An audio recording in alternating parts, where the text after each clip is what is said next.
Hey, listen, are you concerned about your look? I would imagine probably so.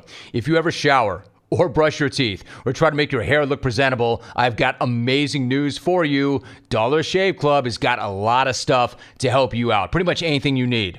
Dollar Shave Club delivers everything you need to look, feel, and smell your very best. What I'm getting at is Dollar Shave Club has so much more than just razors.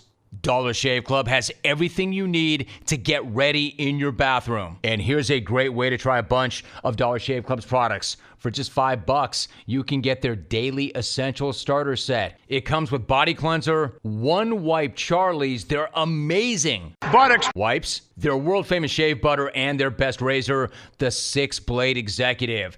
Keep the blades coming for a few more bucks a month and add in shampoo, toothpaste, or anything else you need. Check it all out right now at dollarshaveclub.com/Rome. dollarshaveclub.com/Rome. Literally anything you need for your bathroom at dollarshaveclub.com/Rome.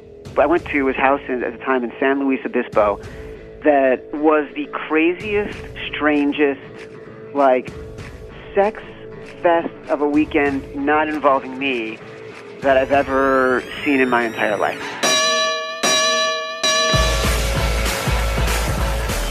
Welcome to the Jim Rome Podcast. Believe it or not, the podcast is turning 40. And like anybody hitting the big 4-0, we are not going to wallow in misery or have some midlife crises. We are celebrating the way you should by blowing it out, by going big, by taking this thing to the sports book, baby. My guest is Chad Millman. Chad is the head of media for the Action Network. He's also a best-selling author. He's the former editor-in-chief at ESPN.com and ESPN the magazine. And he has been out front and ahead of the curve on sports gambling, well before the Supreme Court ever overturned the federal law prohibiting it. The way we talk about sports is changing. It includes things now like point spreads, over-unders, and money lines. And as we watch things evolve right before our eyes, who better to have on the pod than to break it all down than Chad? So, pod up, maybe you'll learn something. Hell, maybe you'll earn something.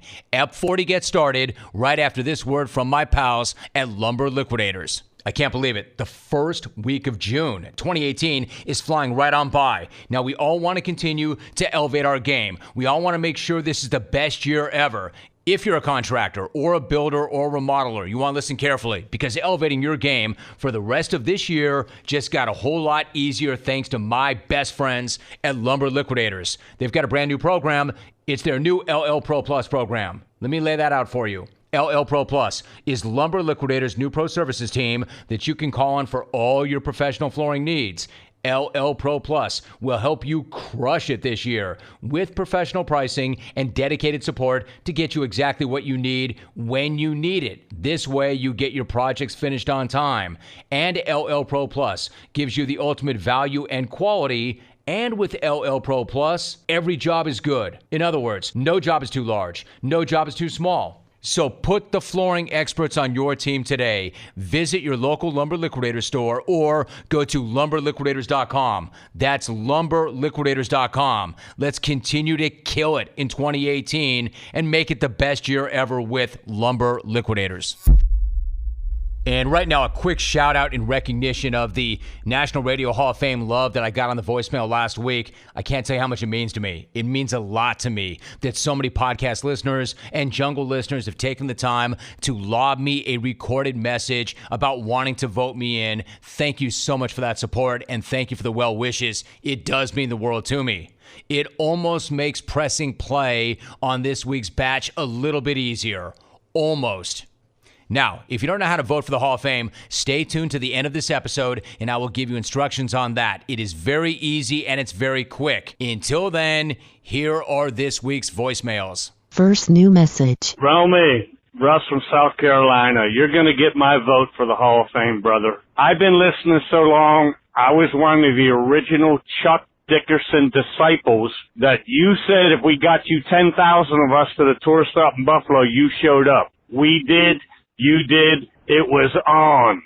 So, for my vote, I want an autographed alligator head from your pond that you chased away the ducks with. Message saved. Next message. I just wanted to thank you and Chris Dolman for a great interview. My wife has gone through a similar problem with cancer, heart problem, and stroke, and she's also a fighter. Thank you, Jim. Keep up the good work. And this is Ken in Milwaukee. Message saved. Next message. Believe it or not, yeah, this was not against, this was, against my better judgment. Message deleted. Next message. Dun, dun, dun, dun, dun, dun. Oh my God. Delete. Message deleted. Next message. This is your biggest fan in Colorado Springs. My pops brought me up on you. I love you, man, and I love your show. Message saved. Next message. Why don't you ever answer the phone? Message saved. Next message. What up, Van Smack? This is Jed in Illinois. What'd you think of that sweet lettuce that Kevin Love's rocking for the NBA Finals? You think a guy making $21 million a year might splurge for something better than a supercut? I mean, dude looks like straight out of Sling Blade. Damn near cut his head clean off. Message deleted. Next message. Hey, Jimmy, it's Lauren in Naples. All I wanted to say was, let's go, Warriors. Let's go. Let's do it. Put me in the snack off. I'll be sure to disappoint you. Come on now. Lauren in Naples, man's game, I'm out. Message saved. Next message. 查询文件内容请按1，由本馆人员为您咨询。中国领事馆最后通知，您有一则文件已达多天尚未领取，请携带相关证件过来领取。Message saved. Next message. What up, Rome? Glenn and Tasso here. Just letting you know that I will be voting for you on the 4th. Regardless of the box of chaos, I don't need anything from there. Anything extra will be nice. I've been a clone since I was 21. My dad turned me on to you. I'll be 41 next year, so have Hawk do the simple math. War James Kelly's forehead being our new U.S. missile defense system. Out. Message saved. Next message. Rome, David in South Carolina calling. Thought I'd add a little class to this voicemail segment. Most of what I hear on here is complete bullshit. Tell you what, the best thing about the voicemail is hearing how fast you run Dr. Dave. I'm still waiting for the, hey Rome, this is message deleted. Message saved. Next message. Hey, what's up, Roman? It's Dr. Message deleted. You have no more messages. Once again, thank you very much for all the Hall of Fame love. It is humbling and it is so appreciated. And it is necessary if we're going to get this thing done in the next 2 weeks. So vote Rome. Then tell your friends to vote Rome. Tell their friends to vote Rome. And thanks to Ken in Milwaukee for bringing up my interview with Chris Dolman. If you're a listener to this podcast, but you did not catch my conversation last week with the Hall of Famer on our radio program, you can catch it on my other podcast, The Daily Jungle. As for the rest of you, to that dude who sharked himself, get out of the water. To Jed in Illinois, I don't think Kevin Love went to the barbershop and asked for the sling blade. And Lauren, there is no golden ticket for completing a sentence. You need to do a little bit better than that, girlfriend. And lastly, David in South Carolina, don't worry. We will treat the good doctor with the respect that he deserves. None. Most of us do not know how to brush our teeth. I'm serious. Most of us are brushing our teeth all wrong. For example, we're not brushing long enough, or we forget to change our brush on time. And that's because most brands focus on selling flashy gimmicks rather than better brushing, but not Quip. So, what makes Quip so different? For starters, Quip is an electric toothbrush that is a fraction of the cost of bulkier brushes while packing just the right amount of vibrations to help clean your teeth. Quip's built-in timer helps you clean for the dentist recommended 2 minutes with guiding pulses that remind you when it's time to switch sides. And it's the first subscription electric toothbrush accepted by the American Dental Association. Quip starts at only $25. And if you go to getquip.com/Rome right now, you'll get your first refill pack free with a Quip electric toothbrush. That's your first refill pack free. That's your first refill pack free at getquip.com/Rome. That's getquip.com/Rome. I've got my quip. I absolutely love it. Now you should get yours. If you've been in Las Vegas, you probably know what it's like to spend a game day in a sports book. There's action everywhere. Horses, hoops, football, hockey, golf. If you can watch it, you can bet it. And if there's a reason why I'm talking more about gambling, it's not just because it's legal now. I mean, that's a big deal. But it's also because of that experience. Watching a game in a book. Losing your mind in the company of strangers. Not just cheering wins and losses, but backdoor covers and 3-team parlays. Chad Millman understands that. He understands, in fact, where this whole thing is going, so I'm pumped to get a little bit of time to stretch out, get his perspective, and share it all with you. Enjoy this pod.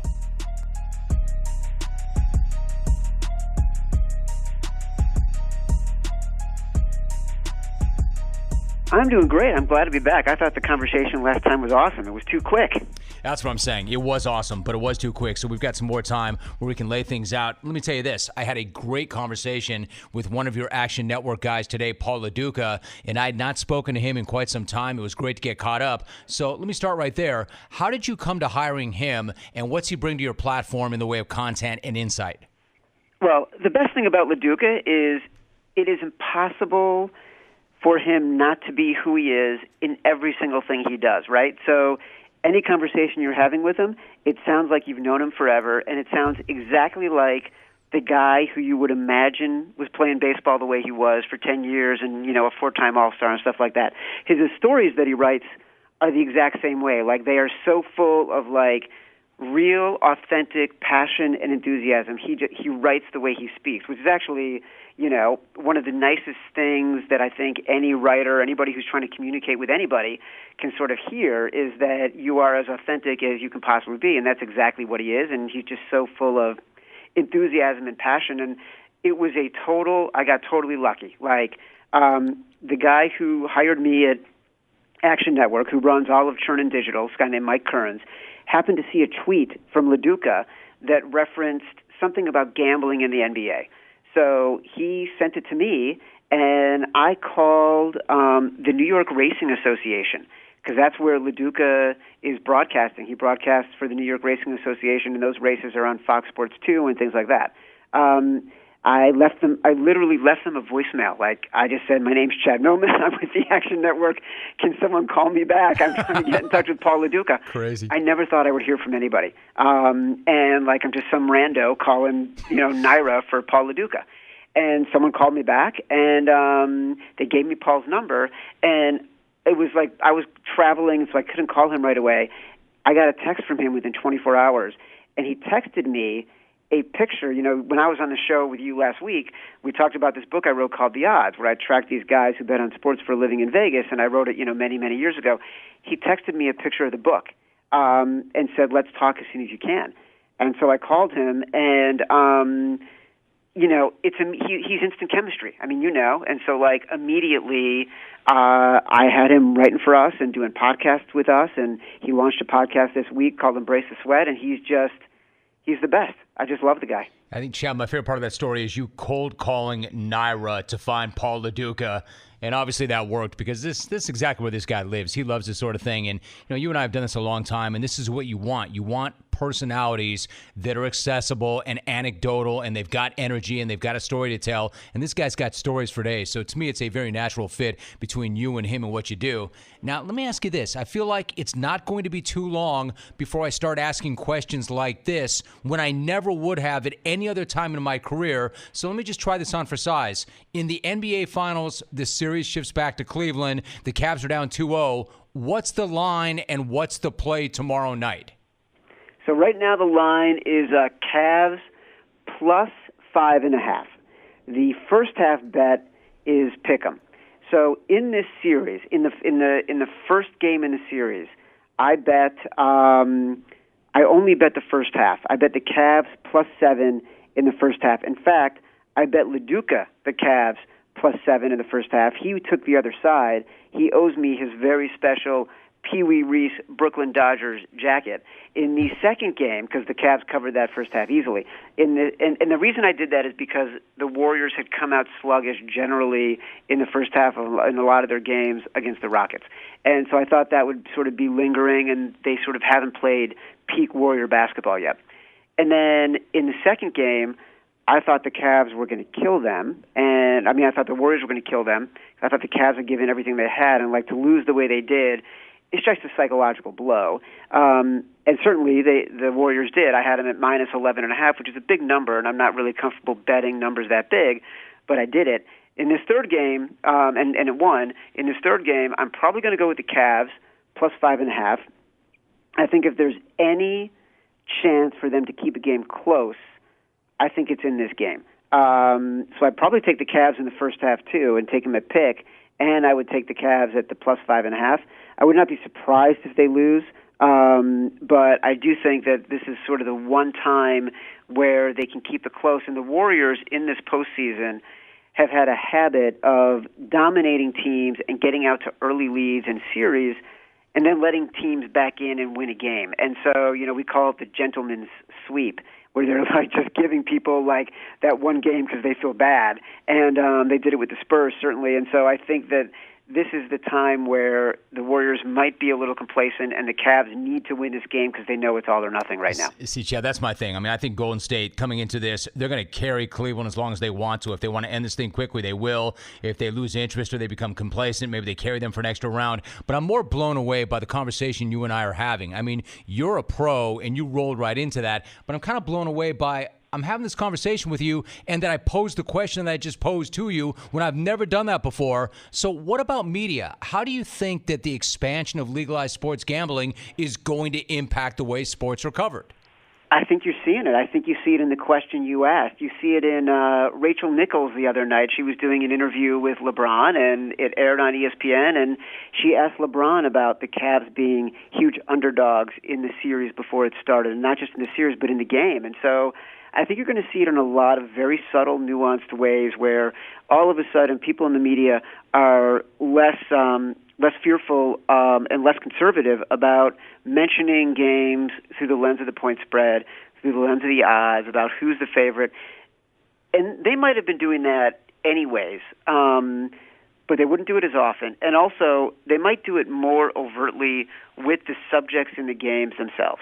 And I think that taboo is going to start to disappear pretty quickly because people are going to recognize that you can have that conversation and the athletes can be comfortable having that conversation without a feeling like they are going to be doing something that is untoward or that people are going to be saying, well, there's a lack of integrity in the game because they know about the point spread. Everyone can sort of pull the curtain back a little bit on what this conversation has been. Hey, Chad, generally, in your experience, do players, are they aware of the spreads in the games that they're playing? And if so, how prevalent is that? I don't think they are. It's funny. We have LaDuca and we have Jeff Schwartz, who are two former pro athletes, and they just started this podcast. And one of the reasons why I wanted athletes to do this podcast is because that is the single biggest question that anybody has about sports betting is how connected are the athletes to what's going on and how much do they know about the point spread. To a T, every single athlete I've ever spoken to about this has told, except for the hardcore gamblers, like you and I both know Tom Tolbert. And Tolbert for years has been a hardcore gambler, and he has always known what the point spread is, and he does not make any apologies about it. And he knew that for the years when he was playing, and he knew it for the years since he was playing. But most athletes, they don't really recognize the point spread as much as they are aware if they're underdogs. And they use that to sort of frame everything that they're doing in terms of preparation for the game, in motivation for the game. If they are underdogs, then it helps sort of compel them to, they think, a better performance. But I don't think it's a regular conversation in the locker room. Guys aren't talking about, hey, do you see that the Bears are 7-point dogs for the Packers this weekend when they're playing for the Steelers? Right. They used it as a point of reference and we're being disrespected. Let's rally around this. It's fuel is what it is for a lot of guys. Exactly. Now, let's go back a few weeks just to be responsible about this and because you're so close to it. But the fact is, I think a lot of people still are confused as to what the Supreme Court ruling actually means when it comes to sports gambling. Can you quickly lay that out for the listeners, exactly what was decided, and then what's life been like at the Action Network since that ruling came down? God, that's a great question. Because even like everyone confuses the terminology. What the Supreme Court did, there was a law that had been in existence since 1993 called the Professional Amateur Sports Protection Act, which basically made it illegal for any states that at the time did not have some form of sports betting laws on the books to enact any sports betting laws going forward. So they basically created a federal sports betting ban. And at the time, Nevada obviously had sports betting. Most people don't know that Delaware, Montana, and Oregon also had forms of sports betting lotteries on their books. And so you could sort of, in sort of very, very specific and challenging ways, you could sort of bet on sports and multiple teams and what people call parlays and things like that. But they weren't really, none of those states were acting on them, and they were challenging, and it didn't make the kind of money that you would make in Nevada. So this law was called PASPA, and what the Supreme Court did was basically rule that PASPA was unconstitutional. It eliminated the law. And so that sort of opened the floodgates for any state that is interested in getting into sports betting to authorize it if their state legislature and the voters in each state decide they want to pass a law to do so. It did not mean that all of a sudden sports betting is legal from a federal perspective and you can go to any state and somebody who's interested can open a sports book and sort of start taking bets. It's really still what the Supreme Court did was say, okay, on a state-by-state basis, anybody who wants it can enact it. And so what that does is sort of accelerate the process for a lot of states who have been planning on sports betting becoming legal sometime in the next, say, 5 years, to really go in full bore. And so states like Mississippi and Pennsylvania and West Virginia, New York, like they're all trying to get sports betting enacted before we get into football season. Delaware opened its sports books today. Like the Action Network has correspondents on the ground in Delaware. New Jersey is trying to rush through a bill so they can get sports betting going as early as next week. That's what's happening. And so for us at the Action Network, it's freaking awesome. Like, we're kids in the candy shop because everybody is interested in this space. Everybody is trying to figure out how to cover it. Everybody is sort of actively engaged and trying to figure out what it means for them as a fan. Like, how do you experience this? What is the opportunity? And so it's been amazing. Chad, I was going to say that you've got a lot of states, and you touched on this. You've got states that obviously were aware that this could be coming down, so they've been preparing for it. They've been ramping up for it. Are there states, do you think, that will be taking bets to start the football season? Absolutely. Certainly Delaware. Obviously, they're starting today. New Jersey. I think New York is gonna really be in a furious push to get there. I think Pennsylvania is going to go for it. I think West Virginia is going to go for it. I think that Mississippi has a good chance to get there. I think if you're like, those are the 5 states that sort of outside of Nevada, Delaware, Pennsylvania, Mississippi, West Virginia, New York, that everyone was saying has the best chance to get something going in advance of next football season. They're the furthest along in terms of setting up laws and within their state legislatures. Hey, Chad, something really interesting. I mean, the NFL obviously is, these things are natural, right? You're going to get down, you're going to bet these things. The National Spelling Bee went down recently. Is that something that you can bet? Brother, let me tell you right now, we had a story last week where one of our writers broke down the National Spelling Bee and the betting opportunities in a way that this was before Game 1 of the NBA Finals. The story was so good. It was written by one of our writers named Mark Gallant. So good, so in-depth, and so funny. It was the leading story on our site for 36 hours. It had more traffic than Stanley Cup. It had more traffic than any baseball game. It had more traffic than anything that was related to the NBA Finals. And that is not to diminish the value and sort of quality of any of those stories. That's how good this story was. Like, it not only did incredible research into the spelling bee, but it very subtly asked the moral question, is it okay to bet on kids? And next level, is it okay to bet on race? Right. Because some of the bets you could bet on is, will it be a boy? Will it be a girl? Will the winner have braces? Will the winner be of Indian descent?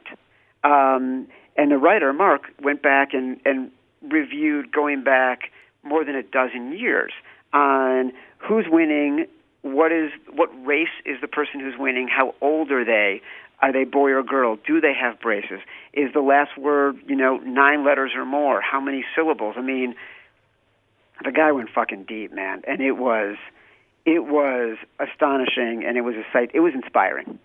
I mean, Chad, that is insane. There's so much to unpack there. I mean, I can remember the first time I ever talked about spelling bee way back on the day just as an event, and people were not happy about that. But where do you come out on this? I mean, are there ethical and moral issues with betting on kids, and can you really bet on race? You 100% could bet on the race. I will tell you, we talked about it in the office, like after the story was up and sort of people were starting to get down action, and it felt very, very strange to even look at a bet where you're betting on a person's race. Even though sort of you take it out of that context, you're not implying anything racist. You are only sort of extracting a fact. And it is a fact that over the past several years, people who are of Indian descent are winning the spelling bee at a higher rate than people who are not. And it's no different than saying, will the winner be a boy or a girl? But there is something about it that, and by the way, even betting on the fact, will it be a boy or a girl versus a man or a woman, feels a little bit like uncomfortable, right? It's a language thing, and if you can get past the language thing, you're just dealing with facts, and then you can appropriately make the bet and seize the opportunity and decide, is it the right thing or the wrong thing for you as an investor in the spelling bee. But yeah, I don't know where I come down with it just because the language is challenging. No, I know exactly what you're saying, Chad. I mean, there's something about it, right? There's something about it that doesn't feel right, obviously. So I know what you're saying in that sense. In horse racing, we always talk about that racing sweat, the horse racing sweat. Like when the race is over, when either you own a horse or you have action or you get down, you have that sweat. I'm not trying to make light of this, but is there spelling bee sweat? Well, yeah. I mean, of course, if you're betting any amount of money on anything, there's going to be a sweat, right? Like it's the nature of the beast. It's a very visceral experience to bet on something. At the end of the day, there is a 0.01% of the population that does this well and does this professionally, that won't sweat, that won't even watch the games. They will treat this, in a very quantitative way, and they'll look at it the way they look at numbers on Wall Street, and bets win, bets lose, stocks go up, stocks go down, and you take your formula, you apply it to the next day's action, and you move on because you feel comfortable with sort of the models you're making. For the rest of us, it's a sweat. It's a sweat whether you're at the track. It's a sweat if you're watching the spelling bee on television. It's a sweat if you're, courtside at the NBA Finals. It's always going to be a sweat. Hey, Chad, let me share a story really quickly just to kind of get us into this next topic. And because I think that your network and the personalities you have on your network are really, really good about this, about kind of relating their personal anecdotes. And then everybody's got these gambling stories. I never had any interest ever in being in horse racing, which I love. But my wife talked me into buying a share of a horse, and I really didn't want to, but she said to me, you need a hobby. Get out of the house. Let's just do this. It'll be fun. I bought 10% of a thoroughbred horse, didn't really care, didn't even know that much about the sport. And then I bet that we bought the horse, and then at Santa Anita, Chad, the horse is running dead last. And I'm thinking to myself, I must be the stupidest guy ever. I don't even know the running lines. I don't know what I bought. I don't know what I'm doing. And the horse came from dead last to win at the wire, and I felt like somebody injected me with crack or a drug. I never felt anything like that in my life, and then I couldn't stop. I kept looking for things to buy and other horses to get, and I could never explain the feeling. I just never had it before. So let me ask you this. Are sports better when you're gambling on them? Well, I think so. And in a very real sense, I'm betting on that, right? Like I've walked away from a very nice life at ESPN to bet on the fact that sports betting will become legal and that this is going to be the kind of content and the kind of experience that people want to engage with once it is more readily available and more widely available. So I 100% believe it. I also feel like, you described a very interesting sort of reaction and experience. And I think that's what hooks people is you want to feel like you know something, and you want to feel like you got away with something, and you want to feel like you're on the inside. And even if it's just something that you know and nobody else does, if it's your secret, you walk around a little more confident. Even if you've got, whether it's $10 more in your pocket or $1,000 more in your pocket, that's something that everybody connects with. And I always think about it this way, like, Moneyball has become so popular in the past, say, 15, 20 years. And I think that's been a huge driver of why a generation of fans who are, say, between 15 and 35 have become a lot more comfortable with the idea of betting because you can translate sort of analytics and data and metrics in a way that you never were able to before, and it sort of cleaned up the industry a little bit and made it more comfortable for a generation of fans.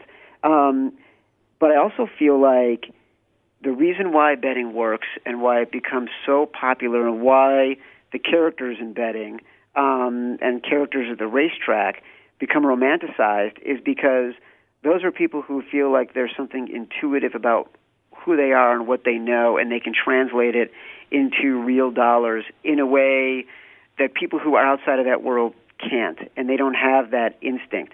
And I think instinct is always going to instinct and intuition will always be two of the most prized traits of things that are admired by American culture, and those are sort of paramount when it comes to sports betting. You talked about the characters inside the game. It's been 16 years since your book, The Odds, came out. And for those who don't know, you followed 3 gamblers through a season in Las Vegas. One was a former cokehead and expert college basketball gambler with an Ivy League degree. The other was an up-and-coming wise guy from a small town in Indiana. And the third was the head bookmaker at the Stardust. Do you keep in touch with all 3 guys, and do you know how life turned out for them?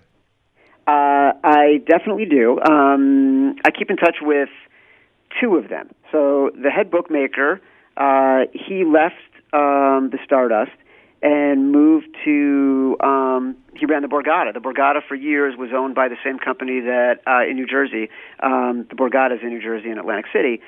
That was owned by the same company that owned the Stardust, a company called Boyd Gaming, which has, properties all over the country. So he went to run that. The guy who took over for him is a guy named Scooch, who was also a major character in the book. He's a guy who I've been doing a podcast that we call The Buffet, that I had at ESPN before that we do it together, and he's one of the best characters in betting. Like, he sounds like the Italian guy from Jersey that he is, but he is better at translating what's happening in sports books and what the mentality of bettors is than anybody I've ever spoken to.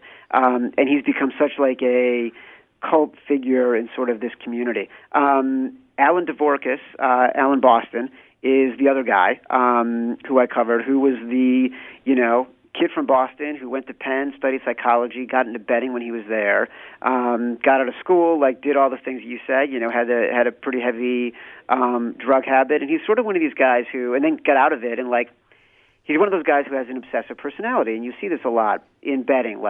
People who do this, they are iconoclastic, and they are all in, right? Because that's the only way to really do it, is if you don't want to work for anybody else, you want to live by your own rules, and you are obsessive in nature about sort of studying what's happening in these sports. So Alan transitioned from sort of having issues with drugs to treating his body like a temple and, working really hard to work out every day, eating right, doing all the things that you would do. And he went on to become one of the biggest and best college basketball bettors of all time. He's now living in Connecticut, and he, plays a lot of poker at sort of the casinos in Connecticut. The other guy, Rodney, I do not keep in touch with. I kept in touch with him a little bit after the book, and we lost track of each other. And then Facebook sort of became big, and we sort of got back in touch. And then he was just posting shit that I just didn't love on Facebook. And so we unfriended, defriended, whatever you do on Facebook, and I haven't spoken to the guy in like 10 or 12 years. But there were a lot of sort of tangential characters in the book, all of whom I still keep in touch with. Fucking social. Fucking Yeah, right? social, man. That stuff. Hey, Chad, you know, it's funny. You and I were talking about this in the past, and I told you about our mare that we own, Ms. Direction, and when she opened up on the morning line, she was 20-1 before a Breeders' Cup race, and we were all so ecstatic because we loved the horse and we loved the track that she was on. But by the time the horses went into the gate, she was down to 6-1, and I said to one of my guys, "What is that? What the hell is that?" And my guy said, "It's the wise guys, man. It's the wise guys. Yep. They know. So let me ask you, do these wise guys still exist, or are they relics of a different era?" They totally exist. But I think what's happening is their advantage is getting crunched. And, you know, we talked a little bit about Moneyball, right? And so I would say the past generation, there's a perfect storm that has happened that led to legalization and sort of the changing perception of sports betting among a lot of people. It is sort of the democratization of data and access to that data through digital means, whether it be the internet or anything else. People being comfortable with translating that data through what they had done with fantasy and saying, oh, well, it's no different than betting. Betting is no different, so I can sort of use that to my advantage. And then people thinking much more opportunistically about sports because they got comfortable with fantasy. You know, and you probably see this too, like people are less and less fans of teams. They're more and more fans of personalities, and they're more and more fans of their opportunity to win at sports and sort of control their own destiny. And then the fourth thing is access, right? People just have more access to making bets online. It's a much cleaner and safer environment, et cetera, et cetera, et cetera. That group has become much more prevalent. And so it used to be there are the wise guys and there's the public, and there are the sharps and there are the squares. Now there is a middle ground that is sort of people who really know this stuff, and I'm staring at an office full of these people right now who make a lot of bets, and they are, you know, essentially advantage players. They feel like they know more than the general public, and they follow the lines and sort of see where half a point is going to matter. And they are inching towards becoming wise guys, but more importantly, they're just making the work much, much harder for wise guys. And so the wise guys still exist, but the advantage they had is shrinking. Huh. That's interesting. Hey, Chad, what about the guys outside that group? I mean, for instance, you got people betting already, and you're talking about digital means. They're doing it digitally. They can bet with their phones. They can bet with their computers. Are they supposed to just stop doing that now that states are going to legalize it? I mean, are you going to stop doing what you're doing so you can pay higher commissions, so you can pay taxes on it? What about that process? Look, you hit the nail on the head. This is going to be the biggest challenge for the states. It's going to be the biggest challenge for the leagues, and it's going to be the biggest challenge for anyone federally who decides that they want to enact laws that make sports betting legal everywhere, because it is very hard to change people's habits and get them to stop doing what they're doing because something is all of a sudden available in New Jersey or Delaware or wherever. And so even people in Nevada who bet a lot at sports books will still bet offshore. They will bet with the places that, you know, are running their service through China, but still able to take bets in the United States. And those places, they offer reduced commissions, for lack of a better term. They're giving you better prices. And so what the states really need to figure out is how are they going to make their technology clean and efficient and bug-free, so it's as easy to use as the stuff that everybody who bets offshore is using, but also how do they make it cost-effective so people who are betting offshore will really change what they're doing. The upside for the states is that there is a massive market of people who just don't do things because they're illegal, right? There are people who never smoked pot in their life in California who now all of a sudden it's legal, and they're doing it all the time at parties, not because they ever sort of thought it was wrong morally, but they just decided they didn't want to do things that are illegal. There are going to be people like that, and that is the market where the states have an advantage, and that's what they're hoping is sort of that market starts to increase, and what they're getting is, you know, the $5 and $10 players, and they're turning a commission on high-volume, low-cost transactions. So let me ask you this. If somebody's interested in gambling, hasn't really done it, wants to start, how do they proceed? For instance, if you've got $500 and you want taste of the action, how do you recommend they start and proceed?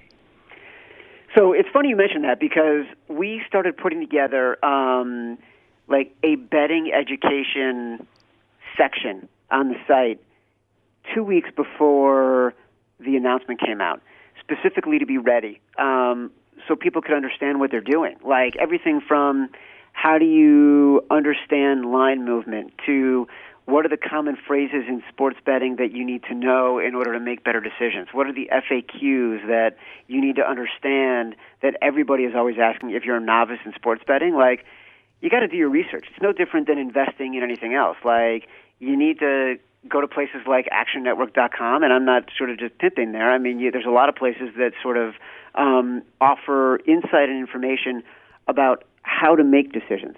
The challenge is, how do you find a clean, well-lighted place in the internet universe that isn't just trying to sell you something, that isn't sort of saying, here's my 5-star pick, and you should follow me and pay me $15 and you'll get the best pick I've had all week. And that's where the industry is going to have to do a lot of growing and a lot of cleaning and a lot of sort of pruning, so people aren't afraid to go in and sort of make decisions like that. Let me go sidebar with you really quickly before you go, because although you're immersed in this world right now, you have lived in other worlds. You wrote Gary Dell'Abate's autobiography with him. They Call Me Baba Booey. Gary's the popular producer of The Howard Stern Show. What was it like to go into that world, and have you ever experienced anybody quite like Stern? It was, I'll tell you what, it was amazing. Gary is the sweetest, kindest, like, most down-to-earth guy you could possibly imagine. If you've ever listened to the Stern Show, then you understand, like, he is constantly sort of getting beaten up by everybody on the show, and he has been willing for 30-plus years now to go into any environment in a completely sort of unself-conscious way and just put himself out there. And that is exactly who he is as a guy. Like, he is so open and honest about every single thing happening in his life. So it was amazing to do the book. And I will tell you, I was never a Stern guy. I grew up in Chicago, like when Stern was sort of popular in New York, and then when he was going national, I was in college and wasn't a radio listener. You know, you're in college, you're getting up and rolling out of bed and going to class. Like, you're not listening to the radio, and you're certainly not listening to morning radio. And then when I got out of college, I was like living in New York and walking to work, and so I wasn't in a car. Like, I just didn't have the ability to listen to him. So I think that's actually one of the things that got me the gig. Like, I didn't really know anything about the Stern Show. I didn't know any of the sort of the stock stories. And so everything was fresh to me. And it's funny, like, I would constantly be listening to old Stern shows on Sirius, and at the time I had a 2-year-old kid, and my kid would walk into the bedroom and be like, "Are you listening to Boo Boo Baba?" Like, you know, nobody understood what I was doing.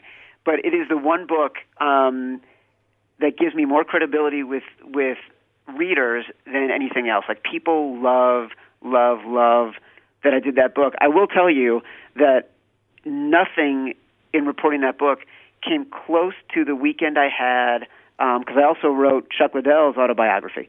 And that was, I went to his house at the time in San Luis Obispo.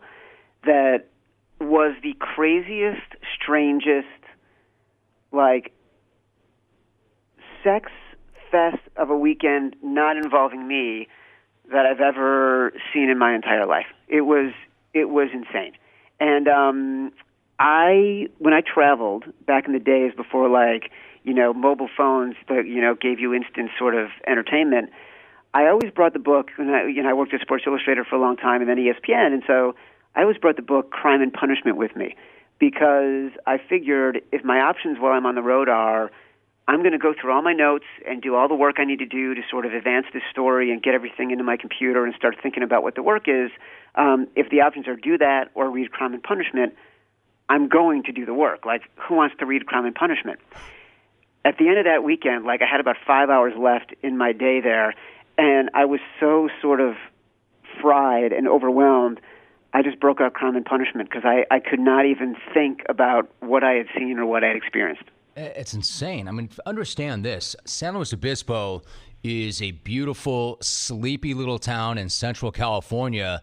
I mean, can you share what you saw, what you experienced, any of the details of a weekend with Chuck, a sex-fueled, sex-crazed weekend with Chuck Liddell in SLO?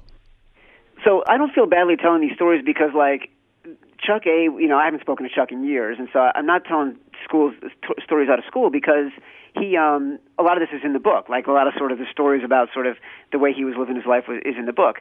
But, I'll just say this, that we went out and it was a long night of partying with him and a lot of other, like, guys who want to be in the UFC and people he trained with and a lot of women, and it was a lot of drinking, and you bounce around from bar to bar, and it ended at 3:00 in the morning at his house, and like there's some threesome going on somewhere, and then it's me and like a carton of ice cream and a guy that trains with Liddell and another woman, and they pair off, and then it's just me by myself eating like a carton of vanilla Haagen-Dazs, and reading Crime and Punishment.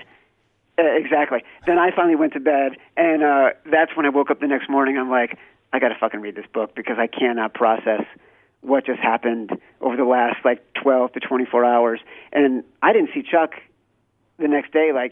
I was leaving at 8 o'clock that night on a red-eye back to the East Coast from California, and I didn't see him again the next day. He never came out of his room. I think, I don't know what happened. Chad, I mean, you get the sense, too, you're like, holy shit, what just happened? I'm going to remember this, happened? Right? But don't you get the feeling like that's just Tuesday to him or any other weekend to him? I mean, that's a weekend you'll never, ever, ever forget, but you wonder if that's just one of 8 million to a guy like that. Yeah, and honestly, also, a sweetheart of a guy, sure, living exactly the kind of life that he wants to live. Look, he is a really, really smart guy. And 100% he is. He just sort of made a choice. I'm going to live this life. It's how I want to live, and it's what I want to do. And good for him, man. He owned it and went for it and was incredibly successful at it. Chad, this is why you and I had to get together for this conversation, because as good as our conversation was on the radio a few weeks back, we could never, ever have that conversation, and this is why I do this podcast. That is so good. Listen, if people listening right now want to know more about the Action Network, or if they want to follow you on social, lay it out there. What's the best way for them to do it? Go to actionnetwork.com. You can follow us at Action Network HQ. You can follow me at Chad Millman. I appreciate it, Jim. Thanks for letting me say all that. Hey, listen, there's some great content there. There's other programming that you've developed already that we haven't gotten into, but you and I will do it again soon. Chad, that is an awesome conversation. I really appreciate you, and thank you so much for doing that and spending so much time with us. Thanks for having me, brother. I appreciate it.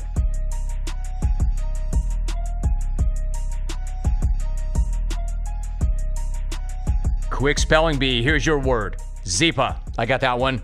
Z-Y-P-P-A-H. It's Happy Z spelled backwards. So if you go to bed with a Zipa, you're going to wake up with happy Z's. Listen, did you know that one night of bad sleep can ruin your entire day? Now, you probably got a summer vacation coming up. You do not want to ruin that vacation with snoring all night long. Vacations are supposed to be a time for rest, relaxation, recovery. How do you expect to get any rest if they're snoring all night long? You need to get a Zipa before you take that vacation, because snoring is not sleeping. So if you or somebody you know snores, go to Zipa.com. Zipa is guaranteed to stop snoring. You've got nothing to lose. If you're not happy for any reason at all, return it and get a full refund. You need another reason to buy a Zipa? How about this? Go to Zipa.com. Use the promo code ROAM. You'll get free shipping for your Zipa. Snoring is rude, it's disrespectful, and it's offensive because there is a cure. You do not want to ruin another summer vacation with snoring. So get your Zipa today by going to Zipa.com. Use the promo code ROAM for free shipping and ensure that you have a great, great summer. Now, before you click on out of here, let me get at you one more time about something very important. Voting for the National Radio Hall of Fame is officially open, and I am one of the 4 personalities nominated in the spoken word category, and you can help me get in by voting 2 different ways. If you're on your phone and you are not driving, go ahead and thumb out a text to the number 96000. That's 96,000. In the message, just write 800 and send it. That's a vote right there. It's as simple as that. Text 800 to 96000. Once again, just text 800 to 96000. 800 to 96,000. If you're a visual person, all the instructions are clear as day on my Twitter feed right now. Just check out @Jim Rome on Twitter if you need any help. Now, there's a second way to vote. You can do this both ways. It's not either or. You can vote twice. Simply go to radiovote.com. That's radiovote.com. You'll be asked to enter your email address, and then you'll be taken to a page where you can vote for me. The website could not be any more simple or any more straightforward. Just click on my picture and press submit. That's radiovote.com. The polls are now open. I need every single vote that I can get, and I so appreciate your help with it. Tell a friend as well. That would be chill. One more note on the way out. There is no podcast for the week of June 11th. I am heading into the basement for that week, so I will catch you right back here for Ep41 on June 19th. Thank you so much for listening to the pod and for sharing the pod and for subscribing to the pod. Now, if I can get you to do it, go vote for the National Radio Hall of Fame. Vote and then vote again and then vote on a friend's phone. Fam, thanks for everything. I'm out.